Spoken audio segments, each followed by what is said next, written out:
सभी श्रोतागणों को राधे राधे, जय श्री राधे। श्रोतागणों, आज हम प्रथम दिवस का चतुर्थ भाग आपके सामने प्रस्तुत करने जा रहे हैं। आपसे निवेदन है कि आप प्रतिदिन वीडियो प्राप्त करने के लिए, श्रीमद् भागवत कथा से संबंधित वीडियो प्राप्त करने के लिए आप हमारे श्री नारायण प्रसादम यूट्यूब चैनल को सब्सक्राइब करना ना भूलें। SHRINARAYAN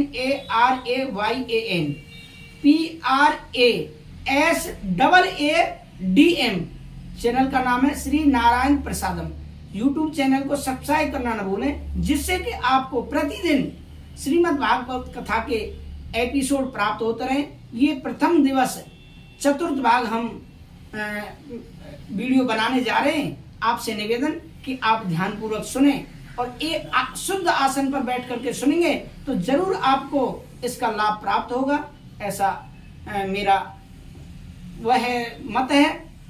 और ऐसा संतों का ही मत है। ज्ञान तो व्यर्थ में जाता ही नहीं कभी, और श्रीमद् भागवत कथा से रिलेटेड हम बातें कर रहे हैं, अन्य कोई बात नहीं कर रहे हैं।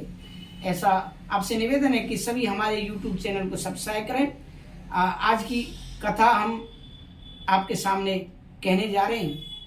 गुरुर्ब्रह्मा गुरुर्विष्णु गुरुर्देवो महेश्वर, गुरुर् साक्षात् परम ब्रह्म तस्मै श्री गुरुवे नमः। मूकं करोति वाचालं पंगुलंघयते गिरं, यत्कृपातमहं वन्दे परमानंद माधवम। तो नारद जी से शौनकादि ऋषि कहने लगे कि नारद जी, आपके चेहरे पर इतनी थकावट और अप्रसन्नता कैसे है? तो नारद जी कहने लगे, तो प्रभु का नाम संतों का तो एक परम धन, जिसे संसार में कोई चुराने वाला नहीं, जिसकी कोई किसी प्रकार की चिंता करने की आवश्यकता नहीं है। तब नारद जी, तुम तो वीतराग और मुक्त सत्संगी हो कि दुनिया में अपने लिए एक झोंपड़ी तक नहीं बनाई, कि क्योंकि 2 घड़ी से ज्यादा अब रुकते ही नहीं, टिकते नहीं, तो रमते राम हो करके भी इस प्रकार मुंह लटकाए क्यों घूम रहे हो? संसारियों को जब समस्याएं सताती हैं तो मुंह लटकाए घूमते हैं, संतों की शरण में जाते हैं, शांति पाने के लिए आते हैं। और संत ही यदि इस प्रकार की चिंता में मुंह लटकाए देखेंगे तो संसारियों का क्या हाल होगा, उनके ऊपर क्या बीतेगी? नोचतम बद कारणम, आप जैसे विरक्त संतों की इस प्रकार चिंता करना उचित नहीं है। हमें अपने दुख का कारण बताइए। तब नारद जी ने अपने चारों अग्रजों को प्रणाम करते हुए अपनी समस्या सामने रखी। भैया, मैं अपनी समस्या आपको सुनाता हूँ। मैं इस संसार में सत्संग की इच्छा से घूम रहा था कि भगवत दर्शकों के बीच बैठकर भगवत चर्चा करूंगा और सुनाऊंगा। इस संसार में सर्वत्र घूमा और मैंने सारे तीर्थों का भ्रमण कर लिया, पर कहीं मुझे सत्संग का आनंद नहीं मिला। कोई भी तीर्थ नहीं छोड़ा। पुष्करम चा प्रयागम चा काशीम गोदावरीम तथा हरिकेत्रम कुरुक्षेत्रम श्रीरंगम श्वेतवंदनम एवमादसु तीर्थेषु ब्रह्माणे इतस्ततः। जब समस्त भूमंडल में मेरे चित्त को शांति नहीं मिली तो मैंने सोचा कि चलो अब संतों के पास चला जाए, संभवतः संतों के यहाँ शांति मिले।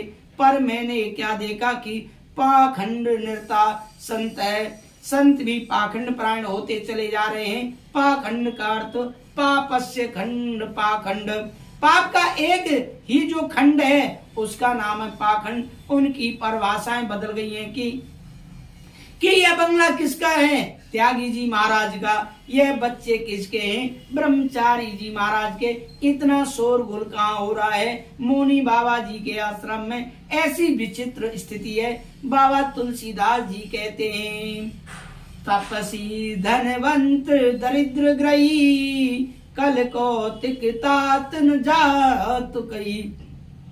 पहले संत महात्मा जितना विरक्त होता था वे उतना ही माना जाता था, किंतु आज जितना वैभव संपन्न होता है जिसके पास बड़ लंबी लंबी गाड़ियां होती हैं, हथियार भी होते हैं, आजकल लाइसेंसी हथियार भी रखते हैं महात्मा। अरे महात्माओं को किससे डर? जो महात्मा हो गया उसको लाइसेंस की हथियार रखने का क्या मतलब? लंबी लंबी गाड़ियां रखते हैं तब वो महात्मा कहलाते हैं। आजकल ऐसी परिभाषा हो गई, किंतु आज जितना वैभव संपन्न होता है उतना ही श्रेष्ठ माना जाता है। और यह सब देख देख कर मेरा चित्त और भी अशांत हो गया है। मैं आया था शांति के लिए, यहाँ तो क्रांति मच गई, खलबली मच गई। मैंने जब तक विचार किया कि चलो छोड़ो, गृहस्थों को ही देख लेते हैं, पर गृहस्थों के यहाँ भी विडम्बना क्या है, गुरु और चेला का ऐसा हाल है। आजकल गुरु और चेला का कैसा हाल है, ध्यान से सुने। कुछ समय बाद गुरु पूर्णिमा भी आने वाली है। गलियन गलियन गुरु पेरे, हमसे दीक्षा लो, स्वर्ग जाओ या नरक में, धोती रुपया दो। गुरु जी छठे महीना आम तो धोती रुपया लेन, तो लोभी गुरु लालची चेला, दोनों नरक में ठेलम टेला। लोभी गुरु लालची चेला और दोनों नरक में ठेलम टेला। जो गुरु शिष्य का धन हरण करता है पर शोक नहीं हरण करता, वह पाप नरक में पड़ता है। माता पिता बालकों को बुलाकर वही धर्म सिखलाते जिससे पेट भरे। तरणी प्रभता गे श्याल को बुद्धिदायक, कन्या विक्रमणो लोभाद दंपति नाम च कलकनम। मैंने देखा गृहस्थों के यहाँ माता पिता की सेवा जब तक नहीं है तब तक माता पिता ने तिजोरी की चाबी नहीं सौंपी, और जहाँ सर्वाधिक प्राप्त हुआ वह तो देवी जी का चलावा हो गया, चलना हो गया घर में। फिर माता पिता की खटिया तो खेत में या किसी तीर्थ स्थान में डाल दी। कदाचित माता पिता घर में जबरदस्ती बैठे हुए हो तो उनकी किसी प्रकार की कोई चर्चा नहीं की जाती। कोई बड़ा भारी कार्य किया जा रहा है तो किससे परामर्श किया जाए? तो ससुराल से साले साहब को बुलाया जाता है और वह जो कहेंगे वही माना जाएगा। सलाह तो खूब लिया जाए, परंतु जब सब होने के बाद भी पति पत्नी में प्रतिदिन महाभारत हो रहा है। लोग इस पराकाष्ठा पर पहुंच गया है कि बेटा बेटियों का भी क्रय विक्रय लेन देन की बात होती है। भैया कितने दहेज में क्या दोगे, क्या लोगे, संबंध नहीं, अब तो सौदेबाजी होती है। जहाँ सौदा पट जाए वह संबंध ही बन जाए। तब बुद्धि विचार सब नहीं, केवल संपत्ति के आधार पर ही संधि बन जाते हैं। इसलिए संबंधों में आए दिन कलह मचा करती है। यह सब देखकर मेरा चित्त बड़ा अशांत हो गया है। उदाहरण के तौर पर बताता हूँ, समधी समान बुद्धि जब दो व्यक्तियों की एक दूसरे से मिल जाए उसी को समधी कहते हैं। एक व्यक्ति ने अपने बेटे की शादी तय कर दी। हमने उससे पूछा, भैया आपके और आपके समधी जी के विचार मिले अथवा नहीं मिले? मुस्कुरा कर बोला, विचार मिले या न मिले, किंतु सौदा पट गया, इसीलिए विवाह वहीं करेंगे। एवं पश्यन् कलेर दोषान पर्यटन नवनीम यामनम तटमापन्नो यत्र लीला हरेर्भूत। श्रीमद् भागवतम। मृतलोक में यह सब देख देख कर मेरा चित्त एकदम अशांत हो गया है। मैंने सोचा कि अब कहाँ जाएं। भाई, जब मुझे तुरंत श्री धाम वृंदावन का स्मरण आया, मेरे प्रभु की उस दिव्य प्रकाश भूमि की यमुना पुलन पर मेरे चित्त को अवश्य विश्राम मिलेगा, ऐसा विचार करके मैं सीधा यमुना तट पर वृंदावन धाम में पहुंचा और वहां पहुंचकर एक आश्चर्य देखा। क्या देखा आश्चर्य? ध्यान से सुने। तस्त्राश्चर्य मया दृष्टम श्रूयताम तन मुनीश्वरा, एकात तरणी तत्र निसन्या खिन्न मानसा। मैंने देखा कि एक युवती खिन्न मना हो कर बैठी हुई आंखों से अश्रुपात कर रही है, आंखों से आंसू गिर रहे हैं। दो बुड्ढे उसके सामने अचेतन अवस्था में पड़े हैं। तमाम देवियां उसको घेर कर बैठी है। कोई पानी पिला रही है, कोई पंखा जल रही है, कोई समझा रही है। मैंने सोचा ये बेचारी क्यों रो रही है, कौन चल कर मैं इसका कष्ट दूर करने का प्रयास करूं। संतों का हृदय तो नवनीत के समान कोमल होता है। जो महाराज उसको दुखी देखकर मेरा मन द्रवित हुआ, मैं उसके पास गया। फिर मैंने सोचा कि केवल देवियों का ही समुदाय बैठा है, यहाँ कोई पुरुष वर्ग नहीं दिख रहा। अब मैं उनके बीच में जाकर कहूँ देवी जी क्यों रो रही हो, तो क्या कष्ट है। और उसने कहीं कोई उल्टा सीधा जवाब दे दिया, ए बाबा चल तू अपना काम कर, देवियों के समुदाय में तू कहाँ घुसा चला रहा है। माताएं जब आपस में बात करते हैं तो 1 मिनट में ही आंसू बहाने लग जाए और अगले ही मिनट में मुस्कुराने लग जाए। तो हम बाबा बैरागियों को बिना बुलाए बिना मतलब के नहीं जाना चाहिए। इसीलिए मैं पास तक तो गया, परंतु प्रश्न करने का साहस नहीं हुआ, हिम्मत नहीं जुटा पाया।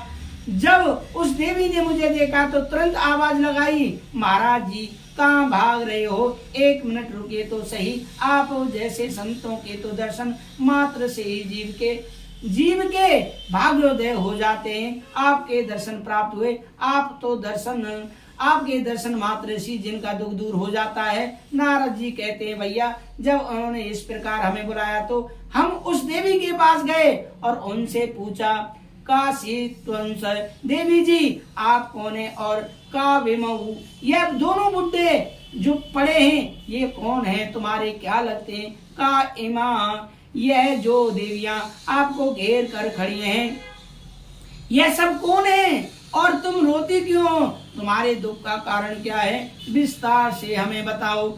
जब मैंने उस देवी जी की प्रति सहानुभूति दिखाई तब उसने अपना पूरा परिचय विस्तार से दिया।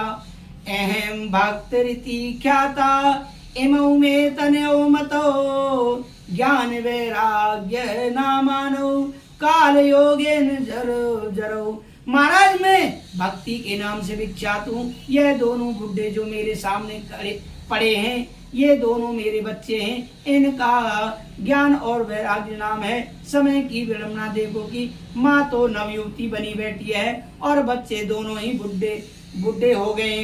कितनी जर्जरित स्थिति हो रही है इनकी। मेरे दुख का मूल कारण यह है कि मैं अपना पूरा परिचय आपको सुनाऊं। मैं दक्षिण भारत में पैदा हुई, कर्नाटक में बड़ी हुई, महाराष्ट्र आदि प्रदेशों में मेरा कहीं कहीं पर बड़ा सम्मान हुआ, पर कई प्रदेश ऐसे भी थे जहाँ पाखंडियों से खंडित होकर मुझे पीड़ित होकर भागना पड़ा।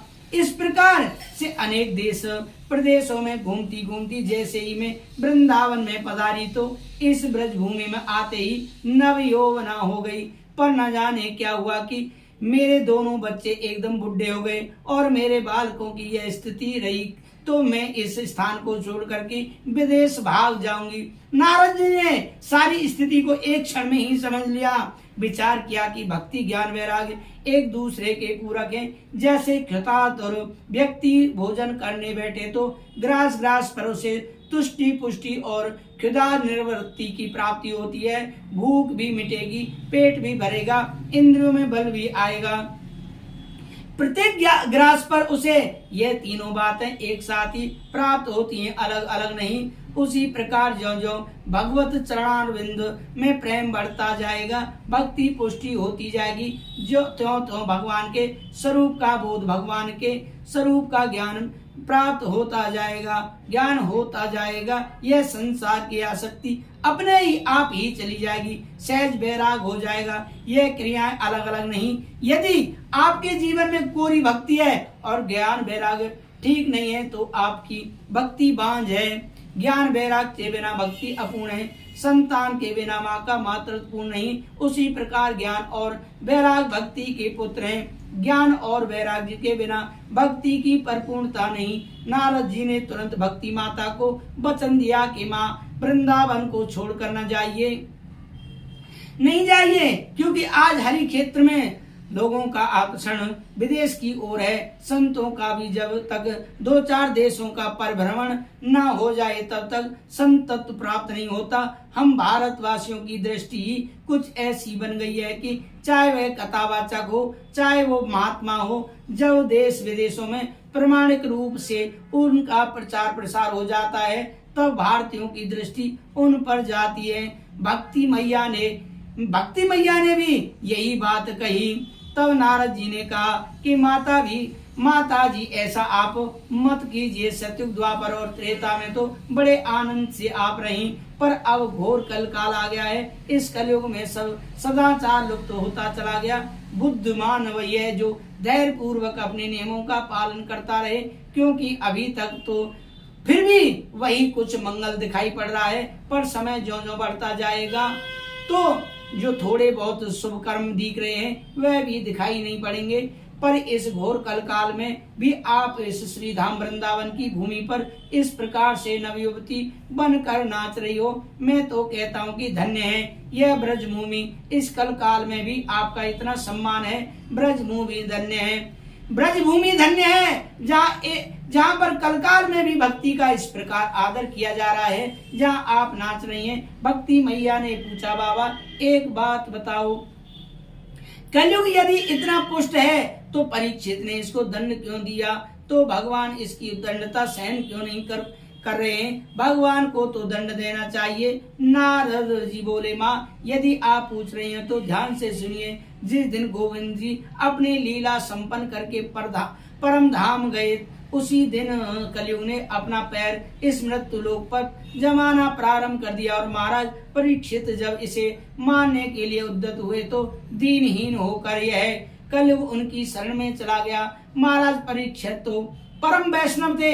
इस कलयुग में असंख्य दोष होने के कारण भी साथ साथ एक बहुत बढ़िया गुण उन्हें दिखाई दिया। क्या गुण दिखाई दिया कलयुग के अंदर? ध्यान से सुनने की बात है। इसीलिए महाराज परीक्षित ने इसे छोड़ दिया। कौन से गुण पर छोड़ दिया परीक्षित ने कलयुग को? बाबा तुलसीदास जी ने एक चौपाई लिखी है, कलयुग केवल हरि गुण गावत नर पावई भवता। कलयुग केवल नाम आधारा, सुमर सुमर नर उतरही पारा। अन्य युग में जो घोर तपस्या करने से फल प्राप्त होता है, बहुत बड़े बड़े यज्ञ करने से जो फल मिलता था, वही फल कलकाल में केवल नाम संकीर्तन मात्र से जीव को प्राप्त हो जाएगा। यही इसका विशिष्ट गुण है जो महाराज परीक्षित को पसंद आ गया था। महाराज परीक्षित ने इसे अपने राज में स्थान दे दिया। पर जैसे ही ऊसर भूमि में बढ़िया से बढ़िया बीज भी बेकार ही सिद्ध होता है, उसी प्रकार इस कलयुग की कलुषित वातावरण में इतने दुर्गुण है कि भगवान नाम संकीर्तन का जो एकमात्र गुण था वह भी लुप्त हो गया। कलयुग में भगवान की कथाएं तो बहुत होती है, पर भागवत के अर्थ पर किसी का ध्यान नहीं। भागवत से अर्थ धन कितना प्राप्त होगा? लोग आजकल भागवत कराते नहीं है, सामूहिक कथा, भाई कितना धन प्राप्त होगा, हम कितना धन का संग्रह कर सकते हैं, इस उद्देश्य को लेकर कथा करते हैं। और उसी पर दोनों की दृष्टि है। क्या श्रोता तो क्या वक्ता, श्रोता भी इसी उद्देश्य से कथा करवा रहा है। और महाराज हमारी फैक्ट्री बढ़िया चल जाए तो एक भागवत हमारी तरफ से भी हो जाए। बिना लालच के कोई नहीं करवा कि हमारी कंपनी चल जाए, हमारा ये हो जाए। ये नहीं कि भाई हम भगवान का नाम लवाएं, भागवत कथा करवाएं, नहीं, पहले भगवान के सामने शर्त रखते हैं कि हमारा ये काम हो जाए तो हम भागवत कथा करवाएं। और वक्ता का भी वही दृष्टिकोण बन गया है, जो कथाकार है उनका भी यही दृष्टिकोण है कि इससे अर्थ की धन कितना प्राप्त होगा। भागवत की तात्पर्यार्थ को समझ लिया जाए तो अपने आप ही धनाशक्ति छूट जाएगी। इसका भागवत तो कल्प वृक्ष है, जो मांगोगे सो मिलेगा। जो व्यापार बढ़िया चलाना चाहते हैं तो उनका व्यापार खूब चल जाएगा, बढ़ेगा। विद्वान वास्तव में भागवत के द्वारा अपना अर्थ सिद्ध करना चाहते हैं तो ठाकुर जी की कृपा से ऐसा कोई कथावाचक नहीं होगा जो भागवत की कल्प वृक्ष की छाया में बैठकर निर्धन हो। परंतु भागवत के तात्पर्यार्थ को यदि कोई समझ ले तो वह परमहंस हो जाता है। सुखदेव जी जैसे निष्काम परमहंसों का यही परम धन है। यह द्वेष ना धनम परमहंसों की ये पावन संहिता है। तुम्हारा लक्ष्य क्या है, तुम्हारी कामना क्या है, उसी की पूर्ति करेगा। तुम्हारा लक्ष्य क्या है, तुम्हारी कामना क्या है। भक्ति मैया को इस प्रकार से नारद जी समझा रहे थे। भक्ति मैया गदगद होकर बोली, नारद जी मेरे बड़े भाग्य हुए, आपके दर्शन प्राप्त हुए। धन्य है नारद जी जिनकी महिमा स्वयं भक्ति मैया गा रही हैं। इस श्लोक को भजन की तरह गाना है। जयत जय जयत जगत मायाम यस्य कायादवस्ते वचन रचन मेकम केवलम चाक्यलय्य द्रवपदमपयातो यत्कृपातो ध्रुवोऽयं सकल कुशल पात्रम ब्रह्मपुत्रम नतास्मि। हे ब्रह्मा जी के मानस पुत्र नारद जी, आपकी जय हो। आपका एक वचन पर निष्ठा करके कयानंदन प्रहलाद भक्ति के परमाचार्य बन गए थे और आपके अनुग्रह को प्राप्त करके ध्रुव जी महाराज को 5 वर्ष की अवस्था में ही साक्षात भगवान को प्रकट करने में समर्थ हो गए और आज ध्रुव लोक में चमक रहे हैं। बाबा मेरे बालकों पर भी कृपा दृष्टि डालो। नारद जी बोले, माता जी आप इतनी दुखी क्यों हो रही हो? अरे जिन प्रभु ने कौरवों की कुत्सित सभा के बीच द्रौपदी की रक्षा की, वे कृष्ण कन्हैया आज भी हमारे मध्य विराजमान है। वे कहीं चले नहीं गए बल्कि आज भी भक्तों के हृदय में है। इसलिए आपको किसी भी प्रकार की चिंता करने की कोई आवश्यकता नहीं। श्री कृष्ण चरणाम्बोज स्मरण दुखम गमस्यति। आप तो गोविंद के पाद पद्मों का स्मरण करो, दुख आप भाग जाएगा। हरि स्मृति में सर्व विपद विमोचनम। गोविंद की स्मृति सारी विपत्तियों से अपने आप ही मुक्ति दिला देती है। इसलिए माता जी गोविंद के चरण कमलों का ध्यान करें। ब्रज की नंद लाला राधा जी के सांवरिया, ब्रज की नंद लाला राधा जी के सांवरिया। पार्वती जैसी पीर है हृदय बहुत अकेलाए, राधा राधा जपत है ब्रही मन मुरझाए। ब्रज की नंद लाला राधा जी के सांवरिया, सब दुख दूर हुए जब तेरा नाम लिया। मीरा पुकारी जब गिरधर गोपाला, डल गया अमृत में विष का भरा प्याला। कौन मिटाई उसे जिसे तू राके पिया, सभी दुख दूर हुए जब तेरा नाम लिया। इस तरह जो भगवान का स्मरण हमेशा करते हैं उनको कभी दुख छू तक नहीं पाता है। लेकिन एक बार आप भगवान की तरफ मुड़ कर देखो, भगवान का नाम लेकर के तो देखो, दुख आपको छू नहीं पाएगा। ऐसा संतों का मत है, मेरा मत नहीं है, संतों की वाणी है।